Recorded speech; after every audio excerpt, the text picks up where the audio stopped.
সব ধরনের বিড়ম্বনা দূর করে অনেকটা আগে ভাগেই মক্কায় হজের প্রস্তুতি সম্পন্ন করেছে সৌদি কর্তৃপক্ষ। বাংলাদেশি হাজিদের জন্য সরকারি বেসরকারি বাড়ি ভাড়া সহ মিনা, মুজদালিফা ও আরাফার ময়দানের হজের সব ধরনের প্রস্তুতি সম্পন্ন করেছে বাংলাদেশ হজ মিশন। সৌদি আরব থেকে সাজিদুল ইসলামের রিপোর্ট জানাচ্ছেন আশিকুর রহমান।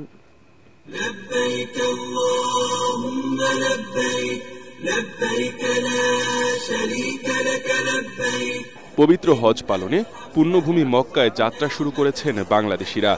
বিভিন্ন দেশ থেকে হজ পালনে আসা মানুষদের সাদর অভ্যর্থনা জানাচ্ছে সৌদি সরকার।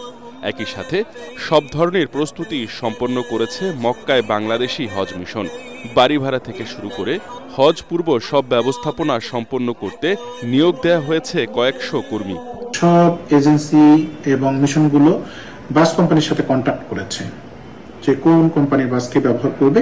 এয়ারপোর্ট থেকে হোটেলে পর্যন্ত পৌঁছানোর যাত্রাটাও তাদের আরামদায়ক হবে। মিনা, মুজদালিফা, আরাফার ময়দানে হাজিদের জন্য থাকা, খাওয়া, ইবাদত, শীততাপ নিয়ন্ত্রিত তাঁবুসহ সব ধরনের ব্যবস্থা গ্রহণ করেছে সৌদি কর্তৃপক্ষ। প্রথম ফ্লাইটে প্রথম বাংলাদেশি হিসাবে 237 নম্বর মক্তবের থেকে আমাদের 240 জন মতো হাজি আসতেছে। আমরা সকলকে রিসিভ করার জন্য তৈরি আছি ইনশাআল্লাহ।